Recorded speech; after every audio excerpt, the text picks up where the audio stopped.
Hey, everybody, and welcome to The Brand Called You. So, this is a program where we talk to thought leaders from around the world, and today is no exception. I'm super excited to have Marjolijn Klaver here, who is the brand new global VP for advanced stapling for Johnson & Johnson Medtech. I don't know exactly what that means, but I know that she's awfully young and extremely innovative and has come from the Netherlands to sort of take over, if not the world, at least J&J's division. And I'm super excited to have you. Welcome. Thank you, Lisa. Thank you. Look, I know that it's a new role for you. You have spent the last 16 years doing everything from sales manager to general manager to marketing and strategy. But this role is really exciting because you're really directing a division that has 2.5 billion in sales annually, which is no short feat. And first of all, I guess I want to start by asking you, what is advanced stapling?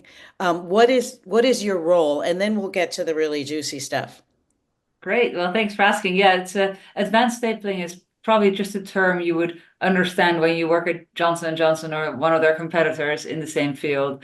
In general, everything in general surgery, if the surgeons have to take certain parts out, be it part of your colon or part of your lung or part of your stomach, for whatever kind of surgery, could be oncology, but all different kinds, then they have to be able to, what we say, you have to be able to cut it, but you can't just cut a piece out because, of course, there's a lot of fluids in there, and there's blood, or there's lots of things that we have to avoid, obviously, getting into your stomach. So you also have to staple.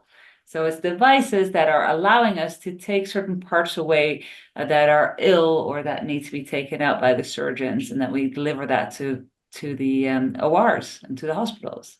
I mean, I'm sort of guessing that it doesn't really matter what the product is, that your particular skills are really much larger than that. I mean, global sales involve, I imagine, a whole host of other things that are unrelated Totally. to product itself. And maybe you could just talk a little bit about what are some of the skills necessary to do what you do.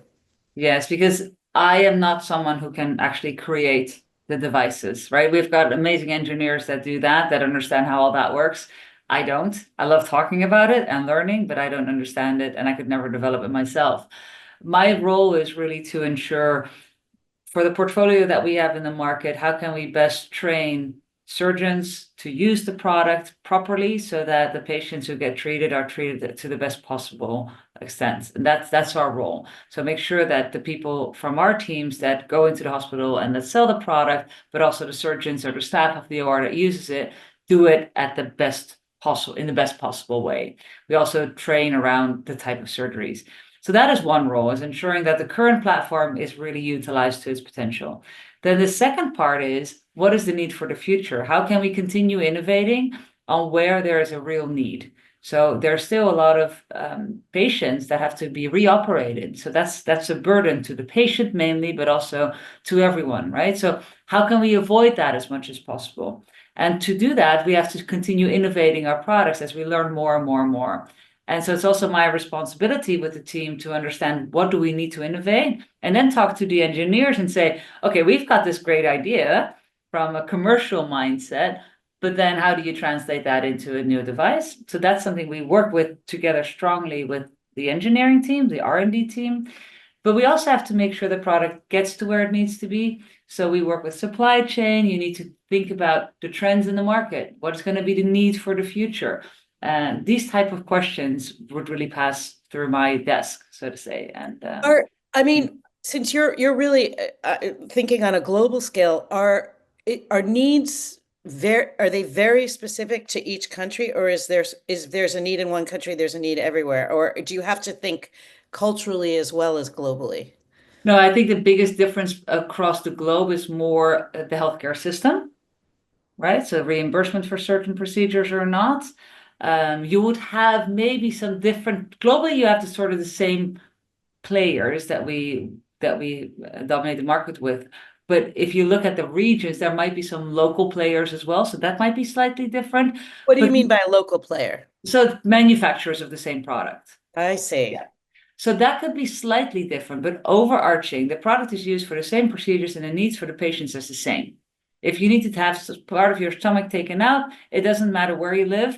the part of your stomach has to be taken out, and there's certain ways to do that, right? So it's mainly around how is it insured? What is the willingness to pay in the country? How can we train? What is the level of training of the surgeons or the staff of the hospital? Those are the differences. Government policies, these type of things. That really impacts our job and the differences between regions, not so Uh, much the product. what are some of the negative things you're anticipating in the future? Like, for example, would climate change or global warming affect at all your region of the, like, in other words, I'm just curious, like when you're anticipating change in the future, what are some of the things that you have to conceive of that we wouldn't imagine? Well, I think, one big current one is geopolitical changes, because that has huge impact on accessibility of care products to those regions. In other words, And delivery, for example, or delivery, it's very hard to deliver to certain countries. And but also there's a lot more patients, or patients don't get treated. So by the time they do get treated, they might be worse off than if we would be able to treat them earlier on. So geopolitical is a huge one. Pandemics like COVID have huge impact on treatments. So there's a lot of patients that were not treated during COVID, or would not follow up as quickly, or would go to the doctor as quickly because we would all stay at home. So those have impact, but they also had impact, for instance, on the training of surgeons. If you do less procedures during COVID time, your learning curve is slower. So all these type of things have impact.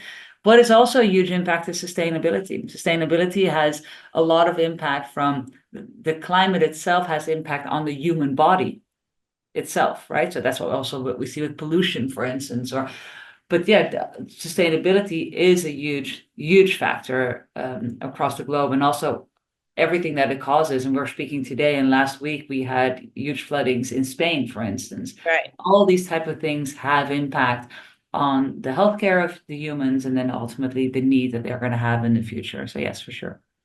So, like, you talk about well, actually, I have another question. There's so many questions, but as you know, you're relatively young and a woman in the field, and I'm always fascinated by I mean, not to reduce us to a cultural stereotype, but I do think women often think differently than men, particularly when it comes to issues surrounding maybe slightly more empathetic. Maybe there's just a different way, a different lens that they're looking through. Do you think that you're bringing your womanhood to your strategy in any way? And I'm just so curious. I know it's a very broad question, but I would just love to know, like, what how being a woman maybe thinks, has forced you to think slightly differently than your male counterparts. If I can generalize for a minute. Yeah, exactly. Because I think it's just, answering that question, there's always going to be someone, including my own husband, who would say, that's not true. I think like that, so it's very hard. I think, what I've noticed in my career is that the collaborative, and again, this is super generalistic, so it's Yeah. so hard to say anything. There's no stats behind this comment, okay? So you can't look it up anywhere. But the collaboration in general that we seek as women is higher at times than what you would see with men. I think also the willingness or the seeking of help and wanting help because of this great phenomenon as imposter syndrome, that women always downgrade themselves. They're like, oh, let me just make sure and double check and ask someone else, instead of imposing my own opinion. I think those are qualities that you see that really impact how business is being done in the future. So don't be shy to ask the questions, and feel very comfortable with that, and being vulnerable in that sense. I think those are characteristics that Mm, in general, we would say we see more in women, and that is changing, of course, as well, because as men work more with women, also the way that men used to work only together or mainly together is also changing because of that influence. So they're also showing that side much more, and we're changing that whole work ethics around vulnerability a lot more, I believe. But I do think it's an enhancement, and it leads to better outcomes when you're not going to pretend like you know all the answers, but you want to collaborate, and you also want someone else to be successful. You're okay with someone else being successful, right? mm. And if you can support. So those are some of the things I would say if we're very generalistic, would be a. Yeah, but I mean, I know that you also, having come up when you did, also were the recipient of some sexism to some Oh, extent, or totally.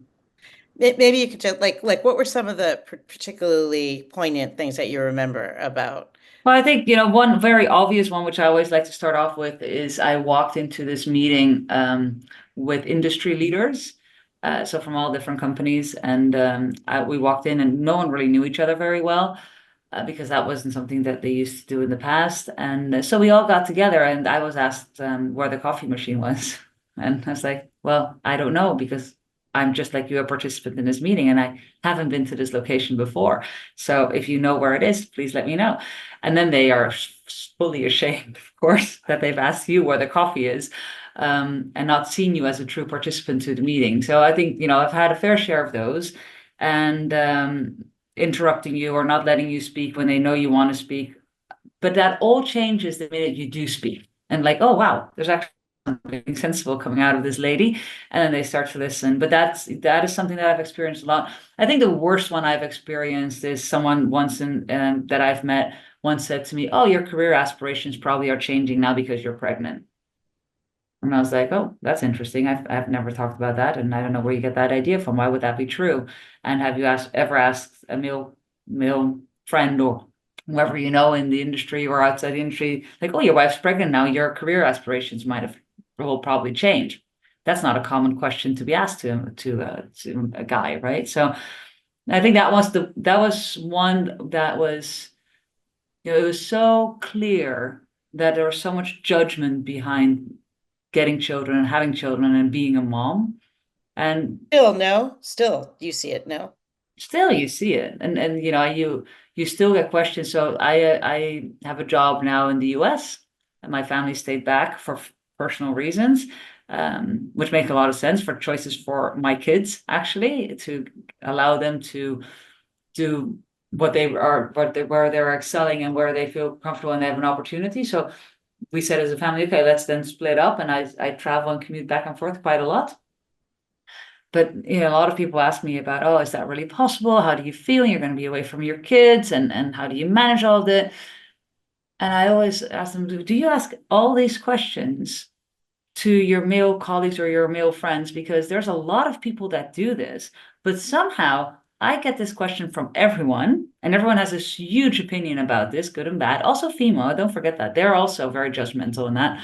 I would think even more so, to be honest. About this topic for sure, because I'm neglecting my children and I'm the worst mom in the world, which is nice to hear every now and then. But yeah, I think that is something that you still feel every day. Or when you walk into the room, I still feel every day they're surprised when they're like, okay, we're going to have our VP Global Van Stapling present now. They'll be like, oh, they weren't expecting a female.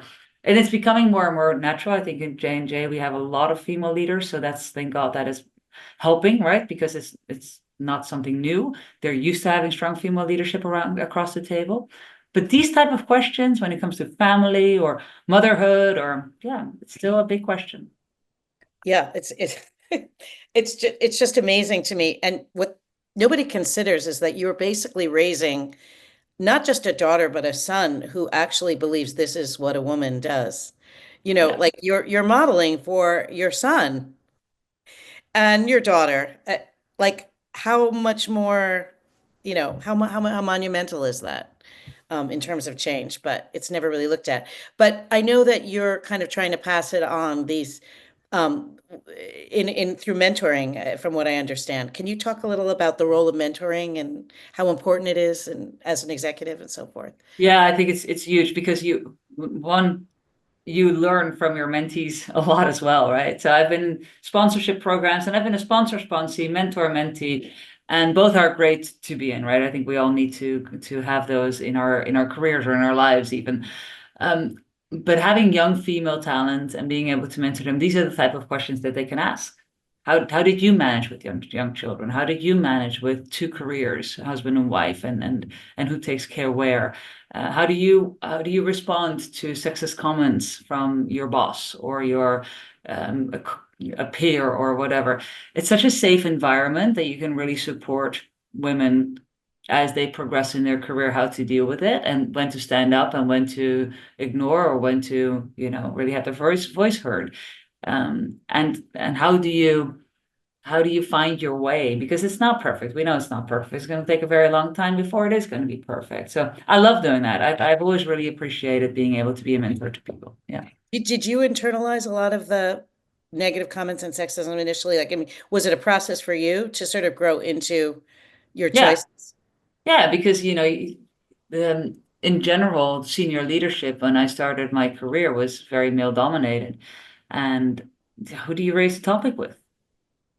Super difficult. And I think a lot of people think about their careers and, oh, if I start complaining about this, then, there's 10 other people that would love this job and that they're not going to complain. So why don't I just kind of, accept it? And, they don't mean it like that. You make up all these excuses for yourself. And yeah. And now I just call it out. You just say something about it because you know what? Often people don't even realize what they say and what it means. I, People don't I, realize how I think sexism is never the overt, it's yeah. always this deep-seated belief that somehow your world is the most important one. And it comes out in very insidious ways, I think, don't you? Yeah, and it's also so one of the examples that I use for at home is for look at advertisement, for instance, and it's horrible. It's really horrible, and how they position women in advertisement, just on any product, really. And I always call it out, and then you call it out to male friends, colleagues, your husband, or your children. They're like, "Oh yeah, I didn't really look at it that way." I'm like, Mhm. yeah, and I understand that because this is how we've been promoting or marketing products all along. And it's, a male marketeer who creates this, and he has no clue that when we look at it, that actually it's awful.